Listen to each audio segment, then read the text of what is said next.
예수께서 제자들을 불러 이르시되 내가 무리를 불쌍히 여기노라. 그들이 나와 함께 있은지 이미 사흘임에 먹을 것이 없도다. 길에서 기진할까 하며 굶겨 보내지 못하겠노라.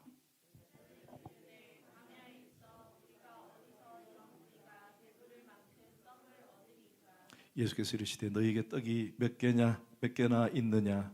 이르되 7개와 작은 생선 2마리가 있나이다 하거늘 떡 7개와 그 생선을 가지사 축사하시고 떼어 제자들에게 주시니 제자들이 무리에게 주매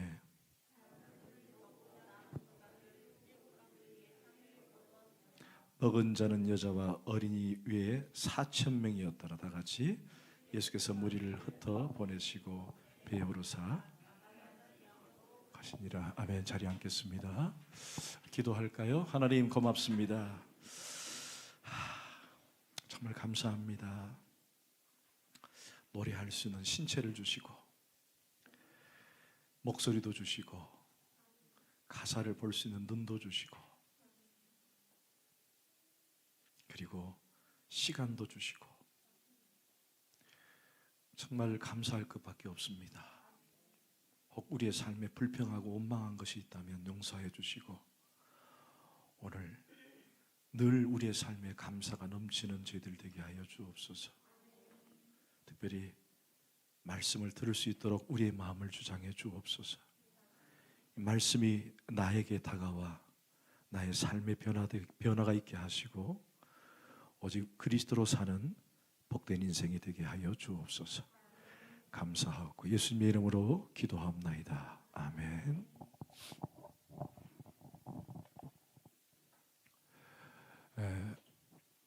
우리가 자이든 타이든 숫자에 대한 기억들이 많습니다. 세속적 관점을 떠나서 누구든지 숫자에 대한 그런 추억들이나 또는 좋아하는 숫자, 싫어하는 숫자가 있을 수 있습니다. 특별히 우리 한국 사람들이 가장 싫어하는 숫자가 뭐죠? 4자입니다. 어디는 F라고 써놓기도 하고 아예 없애는 그런 건물도 있더라고요. 여러분은 어떤 숫자를 제일 좋아하십니까? 7자를 좋아하십니까? 누구든지 다 7자를 좋아합니다. 4자는 아마도 죽을 4자를 썼기 때문에 싫어한다. 또 7은 행운의 숫자이기 때문에 좋아한다. 이렇게 생각들을 많이 가질 거예요. 그런데 성경도 숫자의 의미가 있다라는 거예요. 숫자의 의미. 이를테면은 여러분 성경에서 1은 소위 시작, 창조, 유일하신 하나님이라는 그런 수적 의미를 갖고 있습니다. 1. 2는 이원성을 얘기해요. 이원성. 그리고 둘의 사랑이라고 하는 개념을 갖습니다. 3은 각각을 얘기하지만 결국 하나됨을 얘기해요. 하나됨을. 그리고 사실은 4는 성경에서 그렇게 나쁘게 표현된 숫자가 아닙니다. 4도 어떻게 보면 아주 은혜의 사계절, 복이 임하는 숫자. 그래서 성경에서 히브리 민족들의 4는 매우 복된 4. 그래서 우리 그리스도인들은 4라고 싫어할 이유가 하나도 없습니다. 예수 믿지 않는 사람들이야 4자, 죽을 4자니 하지만 전혀 그 필요 없어요. 나중에도 설명하겠지만은 여러분 하나, 둘, 셋 그다음 뭐예요? 넷이잖아요. 근데 우리는 하나, 둘, 셋 하고 끝나버려요. 4가 옳지 않을 거라고 생각합니다. 3을 끝이라고 생각하는 거죠. 성경의 430년은 이스라엘 백성들이 애굽에서 노예 생활했던 시기를 얘기합니다. 430이라는 숫자는 노예 생활이라고 하는 그런 의미를 갖고 있어요. 또 그리고 이스라엘 백성들이 바벨론 포로를 70년 당했습니다. 거기에도 의미가 있다라는 거예요. 그리고 70인 또는 예수님의 제자가 모두 몇 명? 12명, 12. 그래서 성경에는 나름의 숫자의 의미와 형식을 잘 해석하려고 하는 게 있어요. 그래서 이것을 성경 수비학이라 그래요. 뭘 한다고요? 성경 수비학. 넘버로지라고 얘기를 하는데, 성경에서 숫자를 어떤 의미와 신학적 의미를 부여하려고 하는 것이 수비학이라는 게 있습니다. 수비학이라는 게. 제가 왜 이렇게 서론에서부터 수비학 얘기를 하느냐? 오늘 본문을 이해하려면은 그렇게 접근을 하는 것이 훨씬 이해가 되기 때문에 그렇습니다.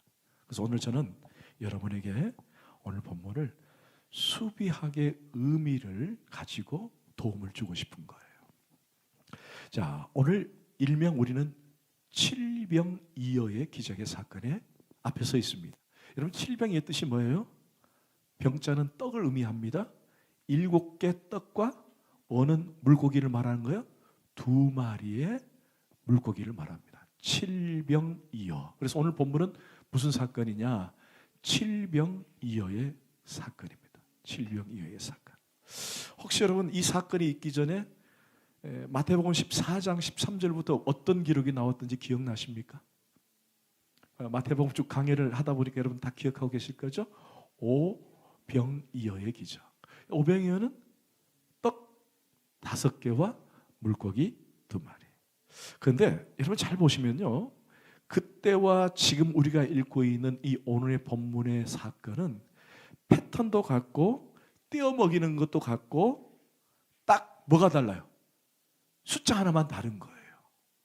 5냐 7이냐. 앞에는 오병이어의 기적이었고 지금은 칠병이어의 기적이에요.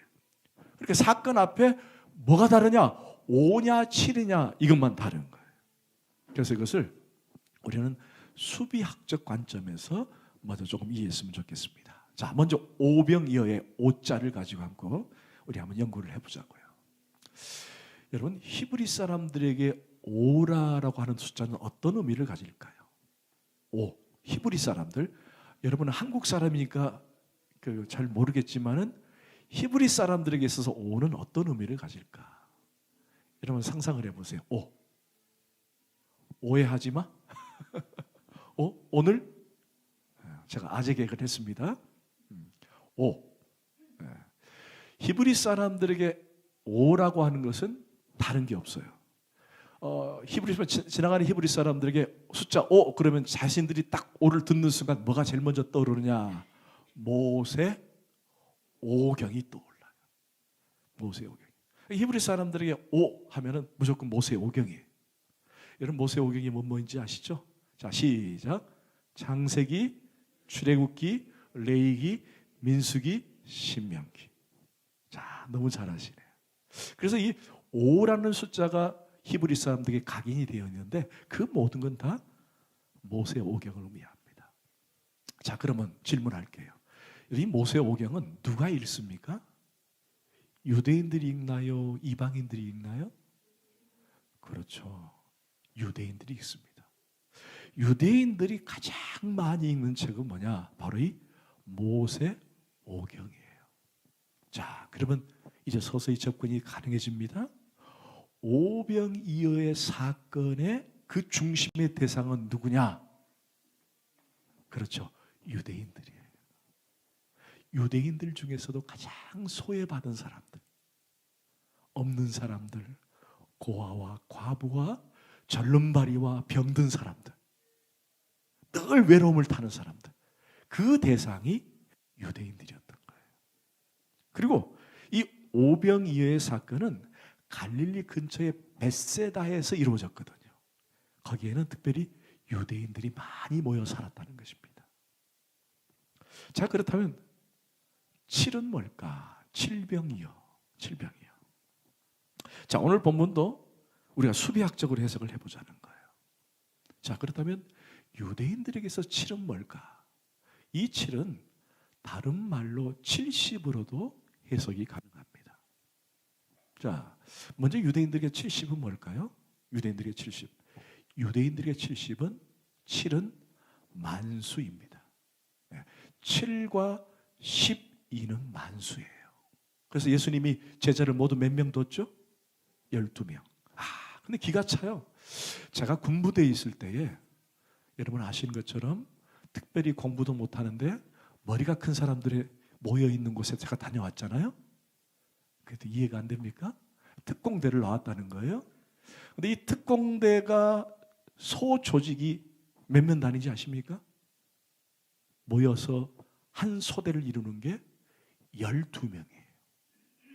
근데 그게 뭐 철학적이든 문학적이든 뭐 경제학적이든 모든 게 다 12가 제일 최소의 단위 중에 만수의 단위라는 거예요. 가장 무슨 일을 해도 제일 잘할 수 있는 거. 그래서 우리 목장에 최고 많이 모일 수 있는 숫자는 12명이에요. 그래서 목장에 12명이 넘으면은 분목을 해야 합니다. 12라는 말은 완전수예요. 만수죠. 근데 그것과 함께 7이라는 숫자도 만수입니다. 우리가 여러분 행운의 숫자로 말하지만. 근데 왜 만수냐? 이때 7이라는 숫자와 70이라는 숫자는 세상 끝을 얘기했어요. 어디라고요? 세상 끝을. 그래서 여러분 잘 아신 것처럼 마태복음과 누가복음 10장에 보면은 예수님께서 12제자를 전도대로 파송을 시킬 때에 두 팀씩 묶어가지고 몇 명을 보냈어요? 70명을 보냅니다. 70명을. 누가복음 10장 1절에 보니까 그 후에 주께서 따로 70인을 세우사 친히 가려시는 각 동네와 각 지역으로 둘씩 앞서 보내시니라. 70명을 세웠다는 거예요. 70명이라는 말은 뭐냐? 땅끝을 의미하는 거예요. 땅끝을. 그러니까 끝을 얘기하는 거예요. 자, 그러면 70 또는 7 이것은 뭘 의미하느냐? 바로 이방인을 얘기하는 거예요. 끝. 유대인들에게서 끝은 이방이에요. 이방인. 그런데 놀랍게도 칠병이어의 기적의 사건의 대상은 누굴까요? 유대인 이방인. 이방이었던 거예요. 이방인. 그것도 이 사건의 중심에 이방 지역 중에 하나인 데가볼리라고 하는 지역에서 칠병이의 사건이 일어났기 때문에. 그럼 데가볼리는 누가 모여 살았느냐? 주로 이방인들이 모여 살았다는 거예요. 자, 그러면 오병이어와 칠병이어를 겪었던 대상들은 각각 다르다라는 것입니다. 그러면 오병이어에 가까이 가서 전도하려고 하는 예수님은 누구를 대상으로 했다는 거예요? 유대인들을 대상으로 했다는 것이고, 칠병이어의 복음의 전파의 목적은 누구예요? 이방인들이 되는 거예요. 오늘 그 수비학적 관점으로 오늘 본문을 하나하나 해석해 가는 것이 훨씬 여러분에게 도움이 될 거라는 것입니다. 자, 여러분 32절을 한번 보실까요? 시작. 예수께서 제자들을 불러 이르시되 내가 무리를 불쌍히 여기노라. 그들이 나와 함께 있은지 이미 사흘임에 먹을 것이 없도다. 길에서 기진할까 하여 굶겨 보지 못하겠노라. 아멘. 옆에 분들에게 한번 이렇게 하면서 합시다. 식사 많이 하십시오. 솔직히 여러분들, 우리 어르신도 여기 계시지만 우리 조집사님, 우리 김권사님, 옛날에 아침이나 점심이나 먹고 나면은, 아니 먹기 전에 뭐라고 인사하는지 아세요? 옛날에는 아침에 일어나면 안녕하십니까 그랬어요. 그죠? 안녕하십니까? 잘 주무셨습니까? 왜? 하도 많이 죽기 때문에. 밤새 안녕하셨습니까? 뭐 기근이든 전쟁이든 너무 많이 죽기 때문에 안녕하셨습니까? 라고 하는 것은 무사하시군요. 밤새 안 죽고 사셨군요. 그 얘기거든요. 근데 또 하나 하셨어요. 뭔지 아십니까? 방금 하신 거. 식사? 그렇죠. 진지 잡수셨냐고. 그리고 많이 드셨습니까? 라고 얘기해요. 혹시 여러분들 뷔페 가가지고, 어제 뷔페 간 우리 청년들이 있으면은 소문이 들으니까 많이 먹었다 그러더라고요. 네. 뷔페 가가지고 여러분들 많이 드세요. 그거 실례인 거 아십니까? 요즘은 실례가 된다 그래요. 그것은 많이 먹고 살이 뽀동뽀동 쪄라 그런 얘기래요. 그렇죠. 그래서 적당히 맛있게 드세요가 맞는 거예요. 다시 한번 옆에 사람에게 맛있게 드십시오. 오늘 점심 먹을 때 많이 드세요 하면 안 됩니다. 많이 드세요는 당신 다이어트 하지 말고 살 많이 쪄라 그런 뜻이에요. 근데 이제는 그렇게 말 안 하고 맛있게 드십시오. 맛있게 드십시오. 근데 왜 제가 그런 얘기를 하냐면은 사실 이때 이 시대에 인류의 가장 큰 문제는 뭐였을까요? 그렇죠. 먹는 문제였거든요. 먹는 문제. 많은 사람들이 굶주려 죽어가고 있었다라는 거예요. 그래서 사람들에게 많이 드세요, 많이 드세요, 많이 드세요. 그렇게 인사를 했던 거예요. 이때도 마찬가지예요. 많이 드세요. 많이 드세요. 그렇다면 여러분 질문합시다. 이때 모든 사람들에서 가장 근충심에 가장 모든 문제를 해결할 수 있는 모든 문제의 근원은 뭐였을까요? 떡이었어요. 떡. 떡. 먹고 사는 문제. 요즘 주일학교 학생들에게 먹을 것 주면 안 먹습니다. 왠지 아십니까? 먹을 게 너무 많으니까. 선물을 줘도요, 요즘은 이런 선물을 안 받는다 그래요. 왜? 선물이 너무 차원이 높아가지고. 그래서 주일학교 요즘 밖에 나가서 전도하면요, 옛날에는 막 떡볶이 해가지고 막 애들에게 먹으라. 달란트 시장 할 때 막 떡볶이, 오뎅, 김밥 이런 거 사가지고 애들 와서 먹으라고 막 그러잖아요. 근데 요즘은 안 먹는데요. 하도 먹을 게 너무 많아가지고. 뭐 좋은 거 사가지고 전도용품이라도 주면은 안 받는다는 거예요. 집에 가면 이거보다 더 좋은 게 너무 많으니까. 요즘은 그렇지 않아요. 근데 옛날에는 어때요? 먹을 게 얼마나 귀했습니까? 그래서 옛날에 삶에 있어서의 가장 큰 문제 해결은 뭐냐? 떡이었어요. 떡. 모든 게 떡이었다는 거예요. 그래서 떡의 문제만 해결이 되면, 밥의 문제만 해결이 되면 모든 인생의 모든 문제는 다 해결된 것으로 생각을 하고 있었다는 겁니다. 그런데 예수님은 항상 그 떡의 이면에 다른 말씀을 해주세요. 오늘 이들이 모두 굶주렸어요. 떡의 문제로 굶주려 있는 거예요.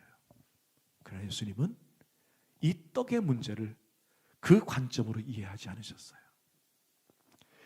예수님의 문제는, 인류의 문제는 떡의 문제가 아니라 생명에 관한 문제였다는 거예요. 그래서 예수님은, 성경은 이 떡을 두 가지로 표현을 하죠. 하나는 예수님 자신이 떡이다라고 표현을 해요. 여러분 한번 성경을 찾아볼까요? 요한복음 6장 35절 말씀. 요한복음 6장 35절 말씀. 제가 3주 만에 강단에서 설교를 하니까 적응이 잘 안 되네요.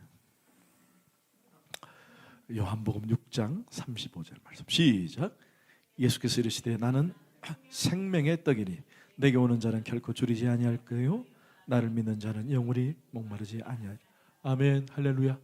여러분 매일 먹는 떡, 매일 먹는 밥, 이건 우리의 육신을 살찌우는 거지만 우리 영혼과 우리의 삶의 모든 것의 생명의 근원은 오직 예수 그리스도를 믿습니다. 그분을 많이 잡수시길 바랍니다. 예수를 많이 잡수세요. 예수를 얘기하고 예수를 부르고 예수를 사모하고 예수를 늘 마음에 품을 때 그 사람은 영에 살이 찌게 돼 있는 거예요. 살이 찐다니까 좀 부담스럽죠? 그러나 영은 살을 찔 필요가 있어요. 그래야 어떤 어려움도 이길 수 있는지 믿습니다. 아멘. 그리고 이 생명의 떡 예수 그리스도를 설명할 것뿐만 아니라 또 하나는 뭐냐? 바로 떡은 하나님의 말씀을 떡으로도 설명하고 있다는 거예요. 여러분 마태복음 4장 4절을 한번 보십시다. 마태복음 4장 4절 말씀. 시작. 예수께서 대답하여 이르시되 기록되었으되 사람이 떡으로만 살 것이 아니요 하나님의 입으로부터 나오는 모든 말씀으로 살 것이니라. 아멘. 자, 요한복음과 마태복음은 두 가지 떡을 설명했죠. 하나는 나는 생명의 떡이다. 누구예요? 예수 그리스도. 그 다음에 마태복음 4장에서는 하나님의 말씀을 떡으로 설명하고 있는 거예요. 아멘. 그래서 우리는 늘 그리스도를 먹고 늘 말씀을 먹어야 할 줄 믿습니다. 여러분 한 끼라도 안 먹으면은 살이 빠집니다. 한 끼 안 먹으니까 여러분 요즘 다이어트 한다고 되게 좋아하는 것 같아요. 근데 이거 두 끼 안 먹으면 힘이 빠집니다. 세 끼 안 먹으면은 어지럽고 사라집니다. 우리 권사님 요즘 그러신가 봐요. 여러분 한 끼라도 건너뛰면은 영양실조가 오고 그 다음에 배가 고파서 어지러워요.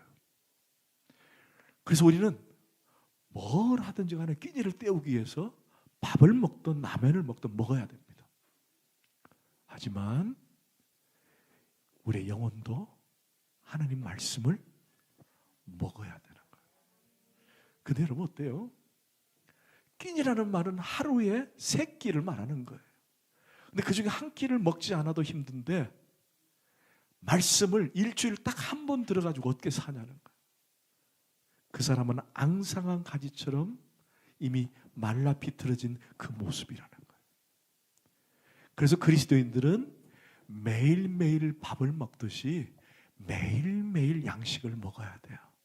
그게 어떤 방식이든 여러분이 말씀을 펴고 로마서를 백독을 하든 아니면은 매일매일 주어지는 큐티를 하든 아니면 말씀을 필사를 하든 매일매일 먹어야 되는 거예요.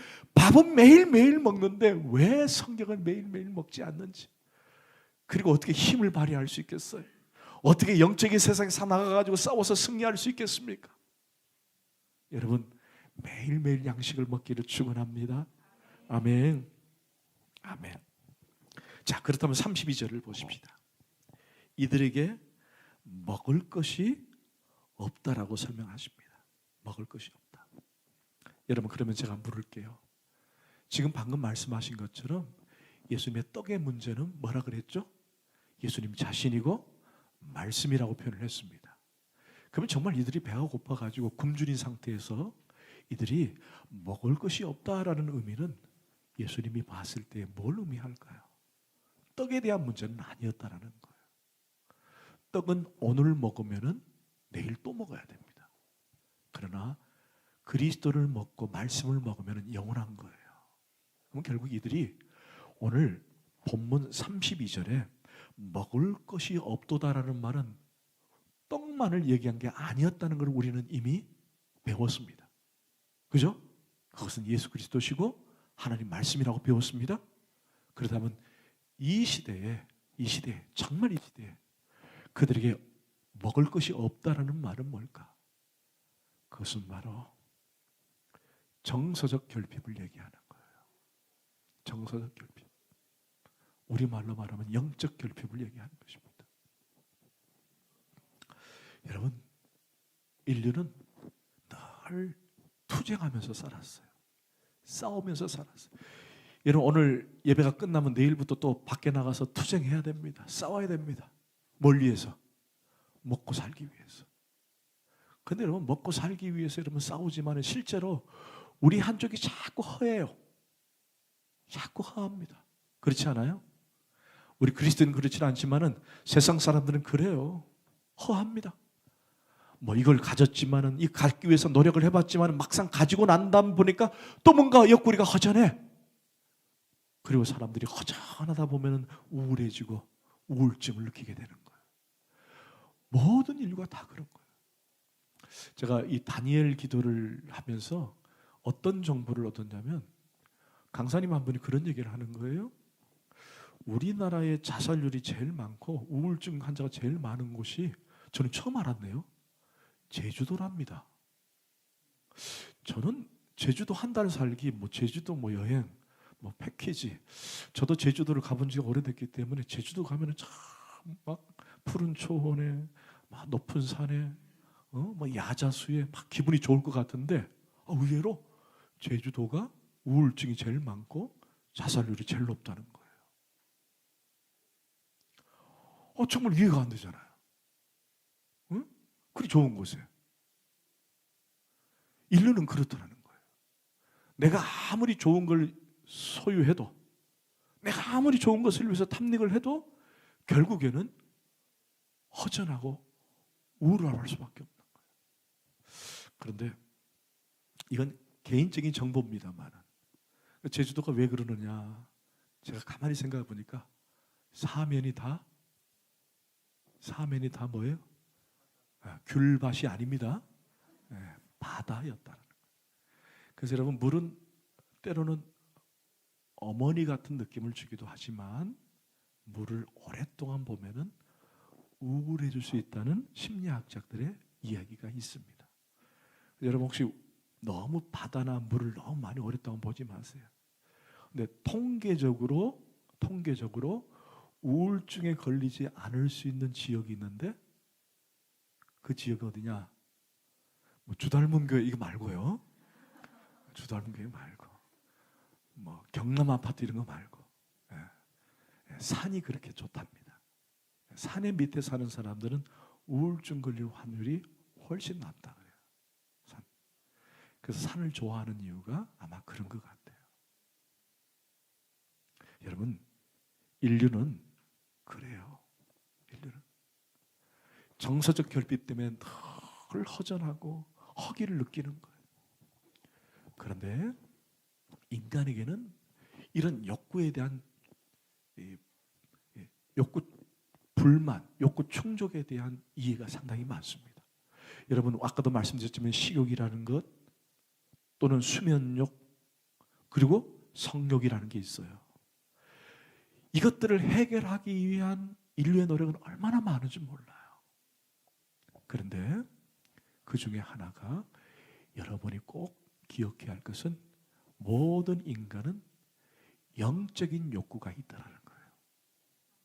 영적인 욕구. 왜 그럴까요?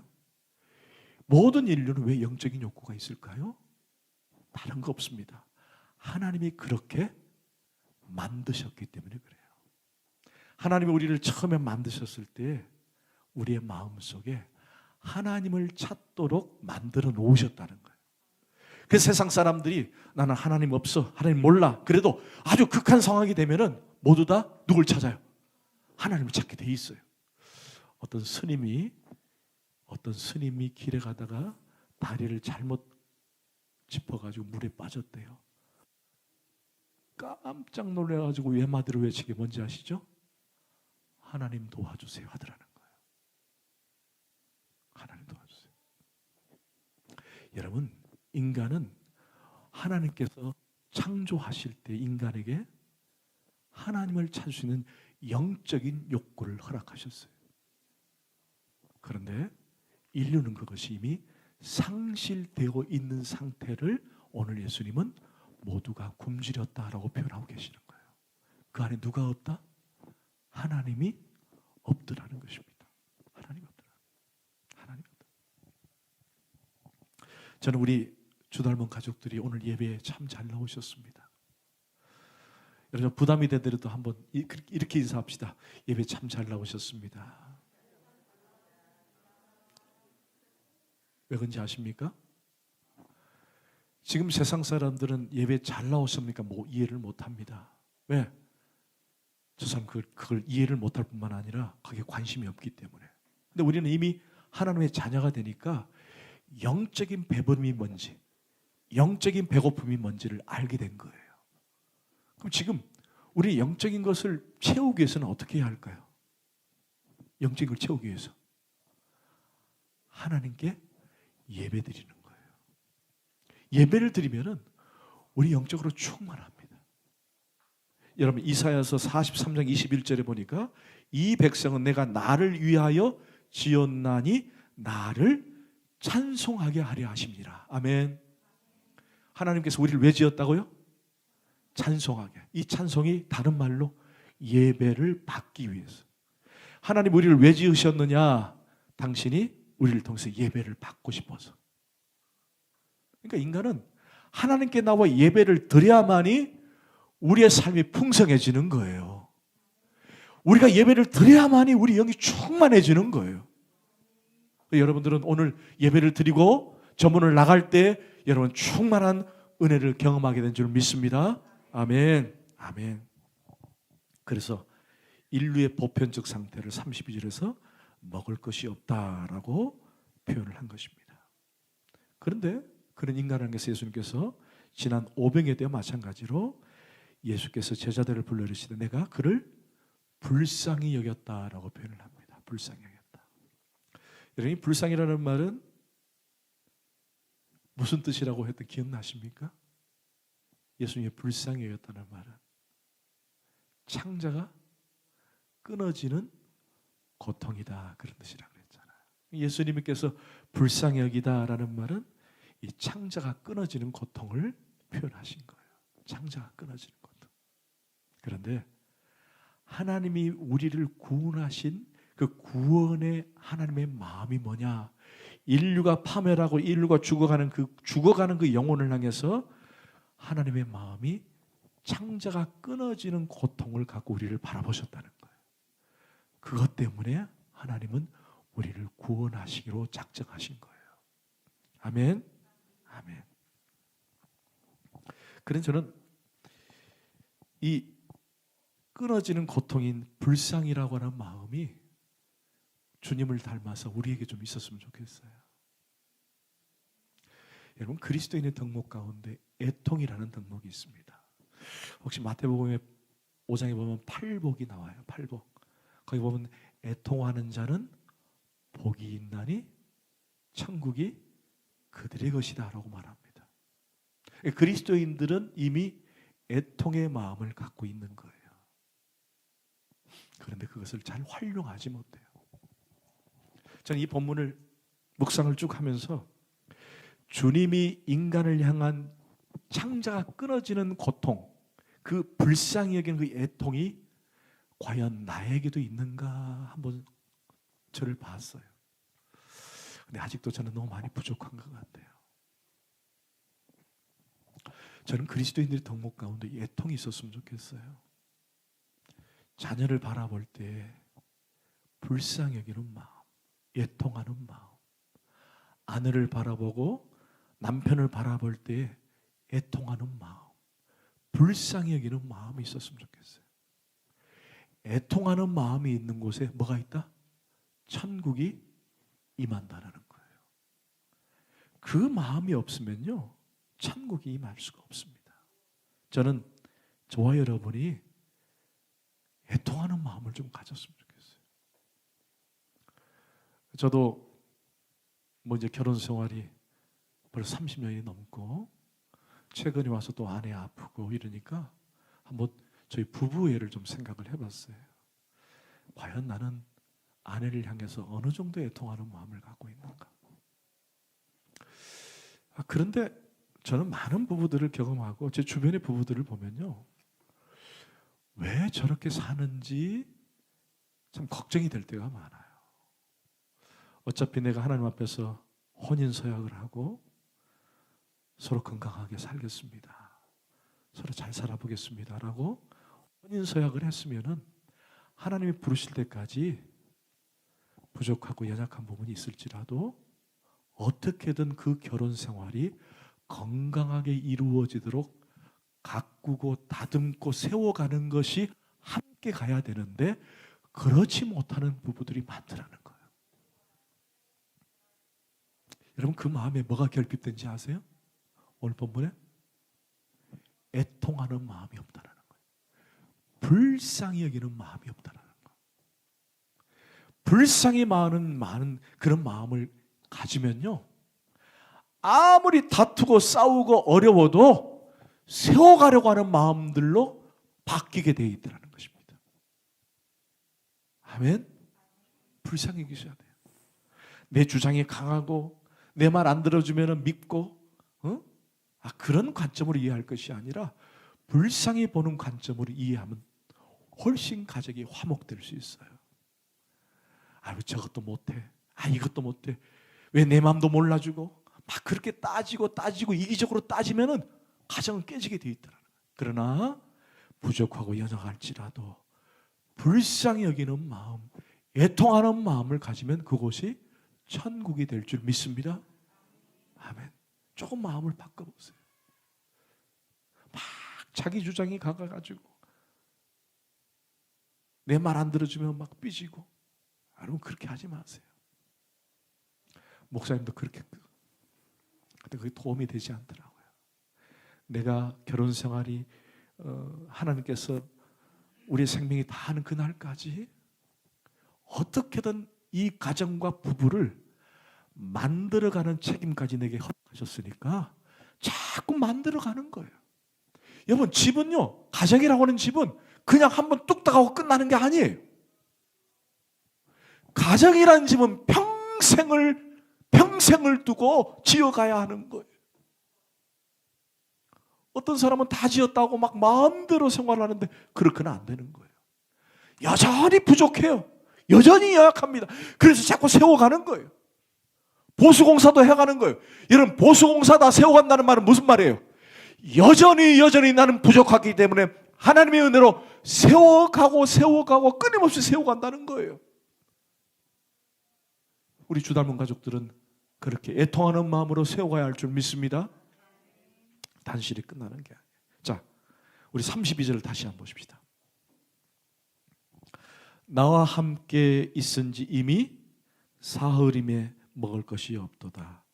길에서 기진할까 하여 굶겨 보내지 못하겠노라. 여러분, 사흘이라는 데 한번 언더라인 쳐보십시오. 사흘. 저는 어렸을 때 사흘을 왜 자꾸 4일로 생각을 했는지. 4일이 아니라 3일을 얘기합니다. 자, 성경에서 3은 여러 가지 의미를 둡니다. 여러분, 성경에서 3이라는 숫자는 죽음의 끝부분을 얘기합니다. 죽음의 끝부분. 이게 수비학적으로도 마찬가지예요.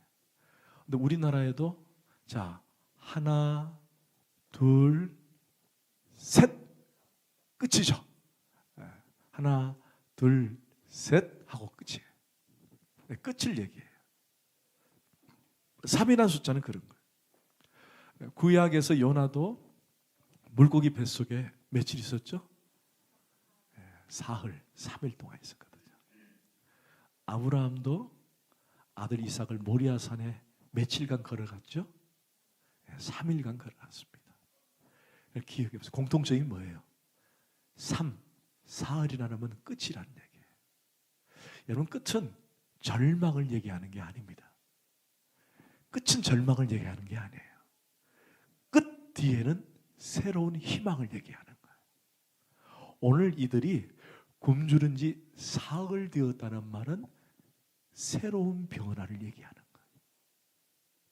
그래서 혹시 우리 주변에 끝이다, 끝났다 라는 사흘의 3자에 갇혀 있다면 그걸로 끝나는 것이 아니라 그 다음에 새로운 시작, 새로운 시대를 이미 말씀해 주고 있는 숫자가 사흘이라는 거예요.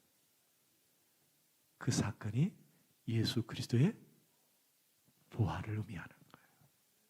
아멘. 자, 33절을 보십시다. 자, 이제 거의 마무리합니다. 시작. 제자들에 대해 광야에 있어 우리가 어디서 이런 무리가 배부를 만한 큰 떡을 얻으리까? 여러분, 저를 한번 보세요. 제가 오늘 본문을 열기 전에 이 사건은 어디와 유사하다 그랬죠? 칠병의 사건은 오병이의 사건과 비슷해요. 자, 그럼 질문하겠습니다. 지금 이 대답을 하고 있는 제자들, 이 제자들은 오병이어 사건을 경험했던 제자입니까? 안 했던 제자입니까? 네? 그렇죠. 뭐 대답을 그렇게 어렵게 하세요. 이들은 이미 오병이어 사건을 경험한 사람들이에요. 근데 뭐라고 대답하죠? 제자들이 이르되 광야에서 우리가 어디서 이런 무리가 배부를 만한 떡을 얻으리까? 여러분, 이게 이해가 되세요? 아니, 앞서서 오병이어의 기적을 경험한 사람들이에요. 수다한 사람들을 먹이고 남아도 12강조리를 경험했던 사람들이에요. 그런데 예수님께서 먹을 것이 없느냐 찾아오라 그러니까 앞전에 이런 큰 일을 행하시는 우리 예수님이니까 한 번 더 하시겠지라고 기대하면 딱 갖다 주는 것이 맞는데 어때요? 아이고, 우리에게 먹을 것이 뭐가 있습니까? 없습니다. 마치 기억력을 잃어버린 듯한, 완전히 그냥 달라져 버린 사람처럼. 근데 그게 우리가 그런 것 같아요. 어제 우리가 큰 은혜를 경험하고 하나님 은혜 때문에 막 간증을 했는데 막 돌아서면은 간증을 잊어버려요. 그죠? 에이, 여러분이 그렇다는 게 아니라 제가요. 제가 막 어제 하나님께서 막 기적을 주시고 막 은혜를 막 주시는데 막상 또 다른 새로운 막 뭐 어떤 문제가 딱 생기면은 불안해요. 또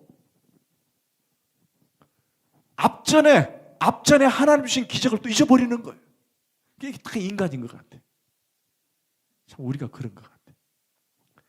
근데 왜 이들은 여기서 뭐 몇 시간 아니 몇 년, 몇 개월 걸린 사건도 아니에요. 앞전에는 마가복음 14장에 있었던 사건이었고 지금은 마가복음 16장에 있는 사건이에요. 많이 길어도 1년 그 안에 사건이란 말이에요. 근데 그 사건이 있음에도 불구하고 그들은 마치 기억력을 잃어버린 사람처럼 우리가 어디서 이런 무리가 배부를 만한 걸 떡을 얻겠습니까? 에이, 어떻게 이런 기적이 있습니까? 라고 말을 하고 있어요. 여러분 그들은 왜 그랬을까요? 제가 힌트. 수비학적 관점으로 이해하시면 돼요. 뭐예요? 앞전의 대상은 누구라 그랬죠? 자신들의 종족이에요. 제자들의 개념은요, 하나님의 복음은 유대인들에게만 임할 거라고 생각한 거예요. 그런데 지금 칠병이의 대상은 누구예요? 이방인들이에요. 그걸로 제자들은 이해한 거예요. 무슨 얘기예요? 선생님, 아무리 당신이 기적을 베풀고 아무리 좋은 걸 줘도 구원받지 못할 이방인들까지 굳이 먹일 이유가 뭐가 있냐는 거예요. 그걸 둘러서 얘기하고 있는 거예요. 우리가 어디서 이런 무리가 배부를 만한 떡을 얻습니까? 이방인들까지 뭘 구원하시고 이방인들까지 먹일 일이 뭐가 있습니까? 그러나 예수님은 이들을 먹이기를 원하셨어요. 즉 이 말은 뭐예요? 구원은 유대인뿐만 아니라 이방인들에게도 전해져야 한다는 거예요. 여러분, 그 예수님께서 이방인들에게 전해져야 하는 그 복음이 오늘날 누구에게 왔어요? 할렐루야, 나에게 온 거예요. 이방인 같은 나에게, 버러지 같은 나에게 그게 온 줄 믿습니다. 왜? 주님의 구원은 한정된 게 아니에요. 주님의 구원은 누구든지 모든 인류가 구원받기를 원하셨던 거예요. 그러니까 예수님은 칠병이어의 기적을 베풀 때에 그의 대상을 모든 인류가 구원받기까지에 대한 생각들을 갖고 계셨는데 제자들은 굳이 이방인들까지 뭘 구원하십니까? 였던 거예요. 여러분 이해가 되시죠? 자, 34절 시작. 예수께서 이르시되 너에게 떡이 몇 개나 있느냐 이르되 7개와 작은 생선 2마리가 있나요 하거늘. 자, 그리고 35절 36절 시작.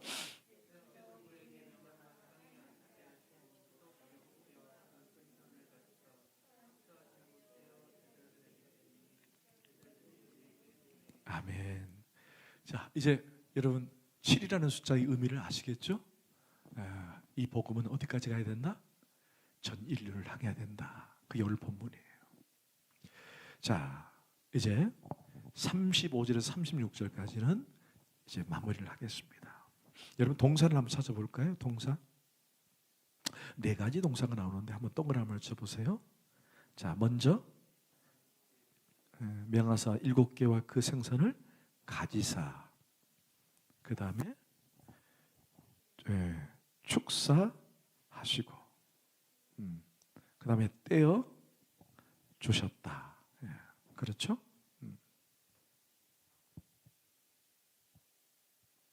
여기 가지사라는 말은 원문에는 받아서라고 되어 있습니다. 받아서. 자, 그 생선을 받아서 축사하시고, 이게 원문이에요. 받아서. 받아서.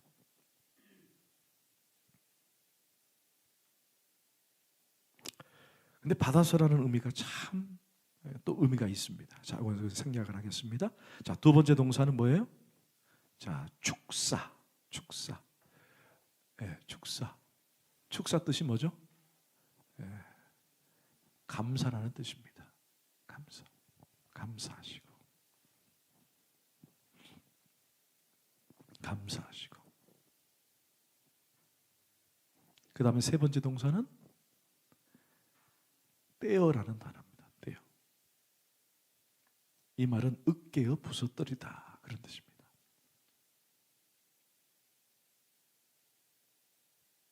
나머지 네 번째는 주어 나누어 주게 하시니 나누다라는 뜻입니다. 자, 이제 마무리를 하겠습니다. 여러분, 예수님은요 그 떡을 누군가로부터 받으셨습니다. 이게 중요합니다. 우리 지난번에 말씀드렸죠. 원래는 오병이어 때는 누가 줬죠? 이 떡을 기억나십니까? 그렇죠. 한 소년이 줬습니다. 그 소년은 그냥 남들이 다 버리는 물고기, 그 다음에 찌꺼기를 떡을 만든 그걸 갖다가 도시락을 써왔는데 2개를 싸뒀는지 1개를 싸뒀는지 모르지만 그걸 꺼내놨어요. 오늘 칠병에는 누가 줬는지는 모르지만 제자들이 그걸 가지고 있다가 예수님께 주니까 예수님이 그걸 받아서 축사하신 거예요.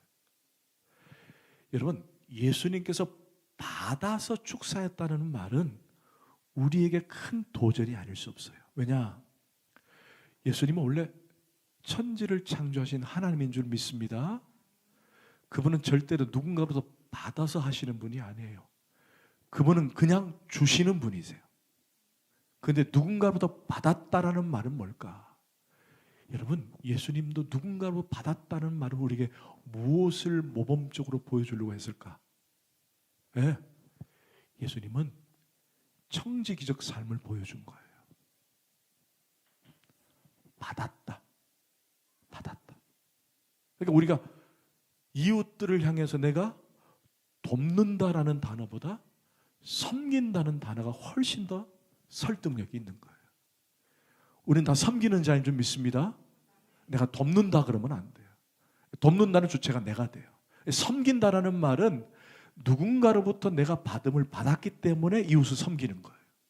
우리는 하나님으로부터 받았기 때문에 이웃을 섬기는 줄 믿습니다. 이게 바로 청지기적 삶이에요. 그런데 예수님께서 받아서 우리에게 떡을 떼주셨는데 이것이 오늘 우리에게 청지기적 삶으로 도전이 되지만 그 이면에 떡을 떼서 우리에게 주셨다라는 말은 마치 무엇과 같느냐?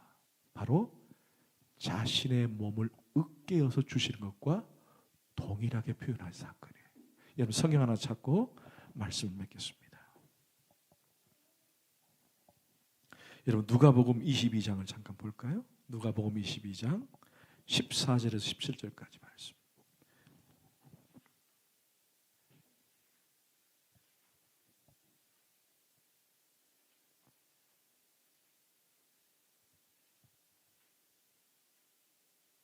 누가복음 22장 14, 17절 시작. 때가 이름에 예수께서 사도들과 함께 앉으사 이르시되 내가 고난을 받기 전에 너희와 함께 이 유월절 먹기를 원하고 원하노라.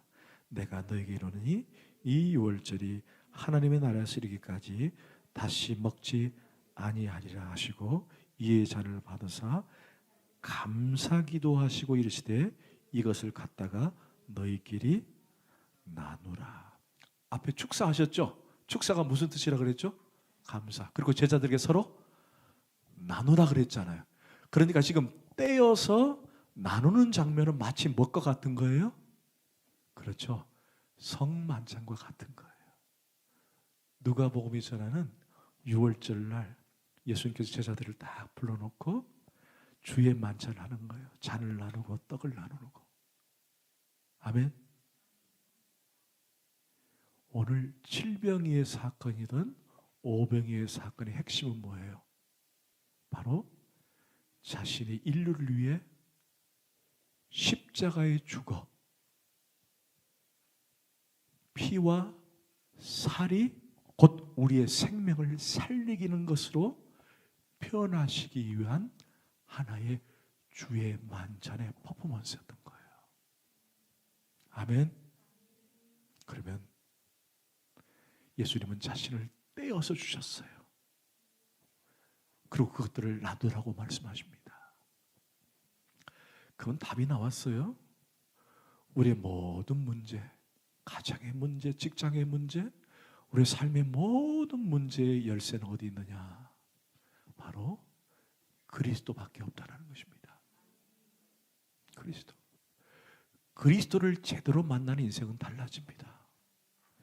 예수님을 제대로 경험한 사람은 달라져요. 예수님을 제대로 만나는 자들이 되길 원합니다. 그분을 먹고 그분을 마실 때에 우리의 삶이 바뀌고 우리의 삶이 풍성하게 경험되어지는 것입니다. 이번 한 주간 예수로 마음껏 누리고 사는 저와 되기를 축원합니다. 아멘. 기도하십시다.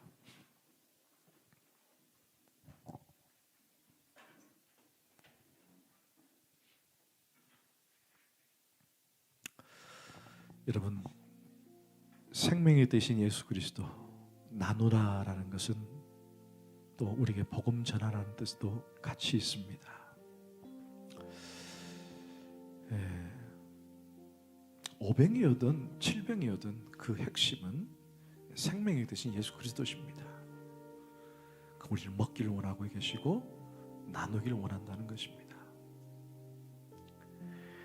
오늘 우리가 도전받는 것은 나는 정말 예수를 많이 먹고 사는지, 그래서 배가 부른지, 그리고 그 배부름을 이웃을 위해 그리스도에게 전파하고 있는지를 오늘 돌아봤으면 좋겠습니다.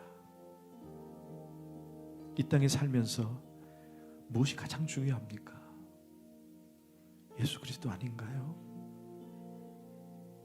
여러분, 그리스도를 중심에 모시고 그리스도를 나누기를 원합니다.